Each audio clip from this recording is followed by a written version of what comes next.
Another one's down on the step list. Stayed pissed when one even glance. Tech 9 slid in front of his pants. At a dance, one dips his partner Bo. The kid ain't no Bo, was with Lil Trigger. What's up, everybody? It's Soren Baker here on Unique Access Entertainment. As always, please hit that subscribe button. It's right down there and it's free. That enables us to keep coming to y'all as often as possible with as many interviews as possible. So please hit that subscribe button, like our content, share it, talk about it, be about it, each one, teach one. And we appreciate your support. If you haven't already, of course, go get your Unique Access Entertainment shirt, courtesy of the good friends at slangsmith.com. Now, today, we have the honor and the privilege of being joined by somebody I've known for a long time, who's always supported me, and I'm glad to be able to extend that back to him. N.W.A, thank you for coming through, sir. Oh, it's my pleasure, man. It's an honor, man. Your history is no mystery, so it's all gravy within what you do. Greatly appreciate it. Yes, yes, brother. Yes. So N.W.A's got a lot of work in the game. We're going to get to a lot of it today, and just excited for this. So N.W.A, as I first got to know you as a rap fan, was obviously later in the game through stuff you were doing with Ice-T, but how I was never sure, and I think people would always be curious to understand how and why you and Evil Lee, your brother, moved from New York to LA. Like, when and why did that happen? Well, we moved in, I believe 82, 82, 83. My family decided to relocate because we lived in Wheatfield Projects in Brooklyn, Crown Heights, and it was going crazy. But the crazy we really didn't feel because that's what we, came up on. So we relocated because my mom and, the weather and the neighborhood was getting ill. People was getting stabbed up and dying. But we thought that as a regular thing since we grew up like that. Until we relocated to the West Coast, it was a totally different situation. We seen the palm trees and everything. We didn't see the gang style and all that. We didn't move into that. So we moved into a Latino community right next door to Cypress Hill. Cudahy is right next door to Southgate. So we moved in the Latino area. We thought it was actually a lot more calmer, less people in the streets in LA. We didn't really, wasn't into all that. We used to, people all in the streets every day, all day long. Like, it's no stopping in New York. So we came here and it seemed like it slowed down for our parents. But for us, we had more opportunity since it was a little slower than where we came from to capitalize on the hip hop side, since there was no East Coast hip hop out here. So we were one of the forefronts to introduce it to the West Coast. So, we moved out and didn't really want to move, came here and started a new situation and was the forefronts of this hip hop stuff. It was fun. It was wide open. It was just Kid Frost and, Lisa, Fat Boys. Wasn't a lot of people out there. Ice was on the other side of town in LA doing his thing. So it was in the Latino community. And from the Latino community, we wanted to see what's going on in the urban community. So we heard Uncle Jam's Army. Ice was rocking with them. So he was like one of the first only MCs rocking on commercials. So we had to go get that, go see who that dude was so we can get down and see if we can form something with the Afro-American side of Los Angeles. And we met Ice and he came over to our house in Cudahy with the group formerly Body Count. They came over, Shiny Sean, Shiny Mack, Ernie, Nat the Cat. They came over with Ice and we got down on the turntables. Me and Evil was spinning, rhyming. Ice was rhyming a little bit. We were doing his thing and Ice had a different look. He had the perm, the feeler, the leather. So Ice asked us how he sound. We said, you sound like a pimp, a hustler, somebody from the West Coast, the lifestyle out here. And we sound like we're the gats that lived in a different type of lifestyle, train stations, Brick City in New York. So we rocked the parties and we're the party rockers and Ice was the poet. So we put that together and that, to me, formed the Ice-T brand. From then to now, we're still getting down. So.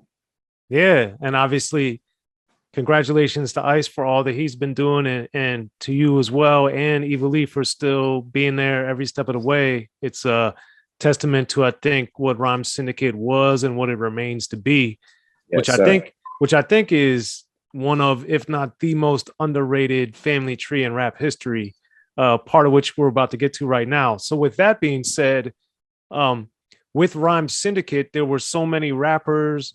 Evil Lee was DJing, Africa Islam, then was getting in doing the beats and stuff.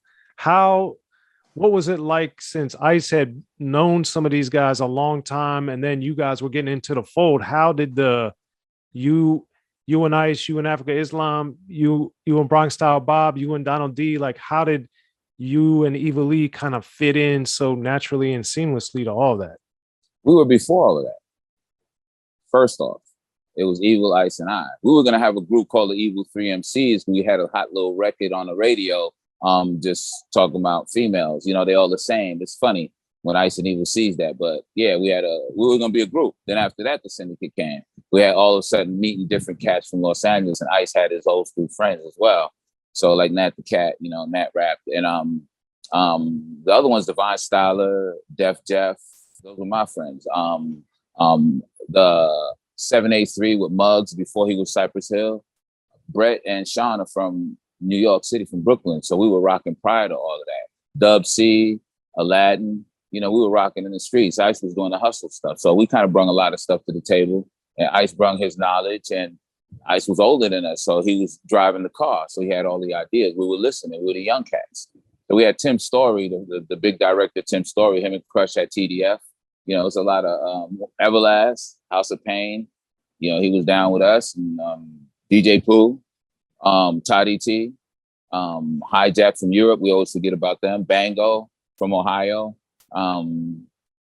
Bronx Out Bob came from Africa Islam because he's from the Bronx. Donald D for Africa Islam from the Bronx. And we got down, Rhyme Syndicate put it together, and we've seen a lot of revisions of our organization after the fact. Like, for instance, N.W.A, they were after us, of course. I was excited when the question was asked, when Ice asked Dre, who gave you the influence of the fire to be Dr. Dre? And then that was in the Art of Rap. You guys can see that. Dre said, you did, Ice. Because he said 6 a.m. was a boys cruising down the street, Boys in the Hood was a revision of 6 a.m. But Ice told him 6 a.m. is a revision of gave props to Schoolie D. That's how hip hop should be addressed. You know, you give props to where you got your success from. You know, so that when that situation happened, they were giving each other props. When Dre gave Ice props, that made me feel really good, because a lot of people feel as if N.W.A was before us. We were together, actually. We played in the same concrete, went on tour together and everything. But with the 6 a.m. was the debut of gangster rap, I could say, from the West Coast. Yeah, on that definitely. And I think at least musically, the first song I remember hearing you on was the Syndicate from the Power LP. Yes. So yes. With that Donald D, myself, and Ice. Yeah. So with that song, you know, obviously you'd already been rapping and stuff, but what was it like for you to actually be on a song that was going to be released nationally, and then for Power to be so successful and go platinum? How did that change how you looked at the business, how you approached the business, how you worked on your rhymes? Well, it was a lifestyle, because it wasn't a lot of us out here really rhyming. A lot of people were doing a lot of gimmick stuff and all of that. So, you know, finding an image or what have you, we were just rhyming. We were B-boys. You know, I never changed to the breakdancing clothing and all that. I was just straight hip hop. With all due respect, I never wore the African medallion. I knew who I was. I never really threw up the W sound for the West Coast, because I knew I was born in Brooklyn. So I was just out here sliding and dividing, you know, and doing my thing and just marinating within the culture. As it grew, I grew, because we are the culture. We were there before the business aspect of it. We were doing it for fun. Now, you know, it's a multi-million-dollar business right now. Even McDonald's uses hip, everything, every commercial. So it was just growth within, like, growing as a kid. Thank God we had Ice, because he gave us direction. We would have been growing all over the place, wrong indirectly, but he took us on tour. He took cats that he didn't even need to bring on tour. I said sometimes when cats acted up and what have you, he said just Evilly and Ice can go on tour and make all the money, but he decided to bring the whole crew, a lot of his friends, so they wouldn't be in jail, so they could have something to do. He gave them jobs. So, you know, it's just the lifestyle. We're just helping people. You know, they happen to be the darkest people in communities, but, you know, we happen to uplift them and take them on tour. I could say we, because I had a part to do with it, because I had to be roommates with some of these cats, and we taught each other different things, you know, so. And what benefit do you think coming from Brooklyn to LA in the early 80s, like what effect and what benefit and how do you think that affected what you did, how you looked at things compared to people that were born and raised? Because Ice is coming from Jersey, you're coming from Brooklyn, some people are born in LA. How did that affect you and how you operated, do you think?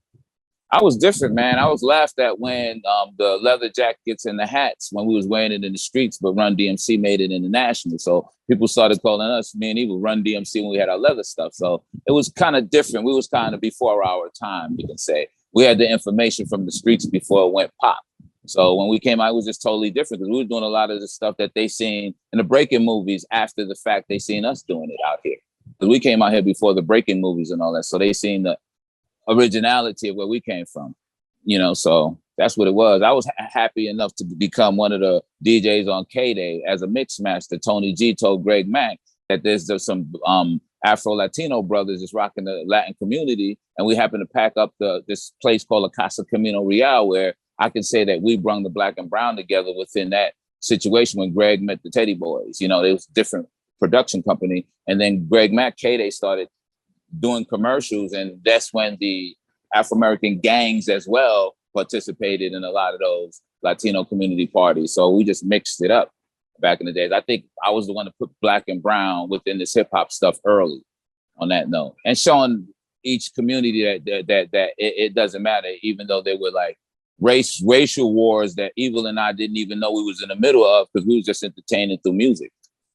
So that's the difference that we got from a lot of other people. I remember D.O.C back in the days was telling me, Hen and King T, I'm watching because they didn't understand because we weren't in the gang, but they was associated and affiliated, and we were just moving around every area.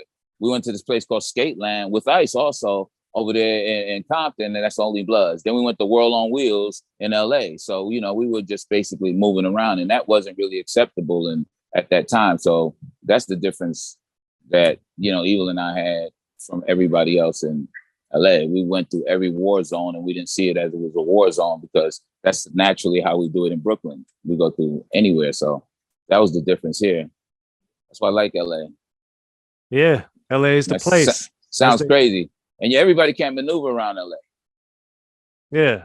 But then speaking of maneuvering, how did you find that you were able to do the Rhyme Syndicate world and the K-Day world? How did those kind of overlap or affect what you were doing with the other? Well, there was a record called The Mix Masters that Greg Mack did with Tony, Trick, and Rose.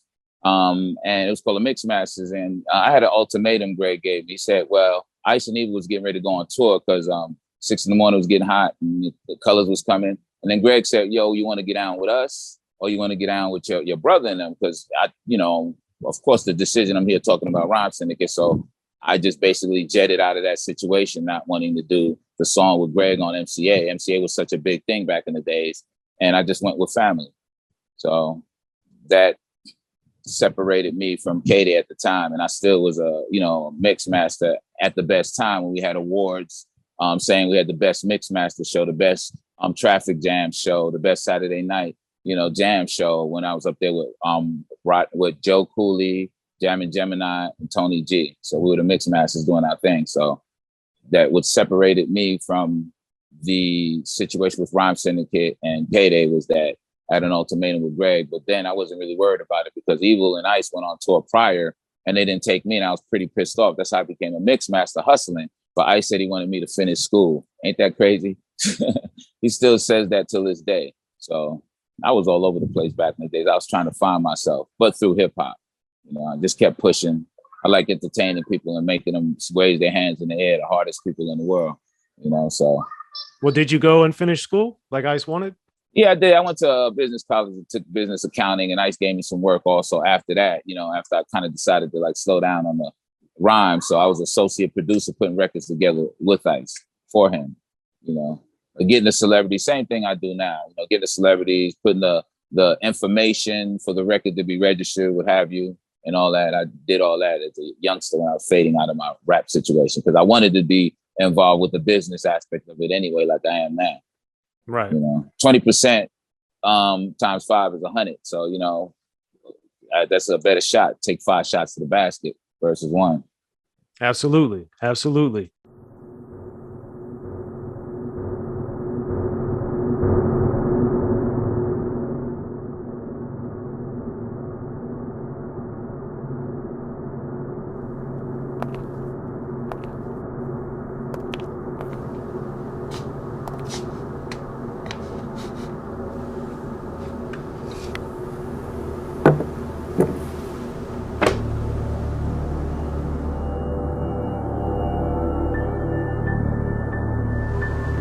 And I want you to listen real close to me.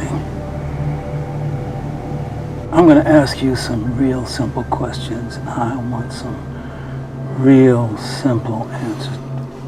Do you understand? Yeah. Do you understand? Yes, I understand.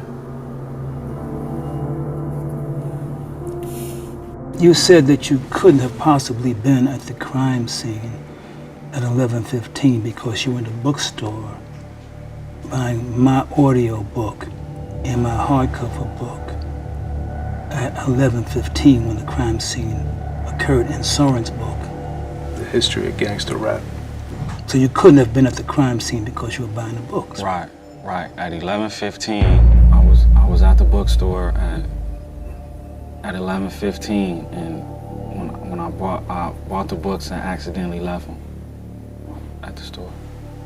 So at 11:15, you couldn't have been at the crime scene because you were buying books, right? At 11:15, when I was leaving, it was some people coming in, and I forgot to grab But you don't remember who what they look people, like. what they look like or nothing, right? No. So,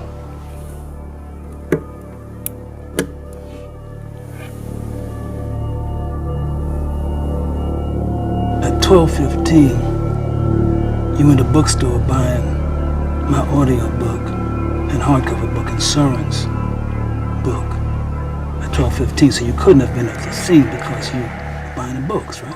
Yeah. At 12, exactly. At 12:15, exactly. I was at the bookstore.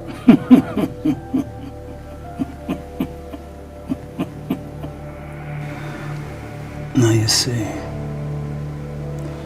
You know you done fucked up. Which you No, mean? first you said you were at the bookstore at 11:15, and then you said it was 12:15. You know you done fucked up. He fucked up. Yeah, you fucked up. You fucked up. Man, you confusing me, man. So, you get my book, my audio book, 40 years, and Soren's book, History of Gangster Rap, and if you don't, you know you done fucked up, right? Man, the more those cops ask me questions, the more I wish I bought them motherfucking books.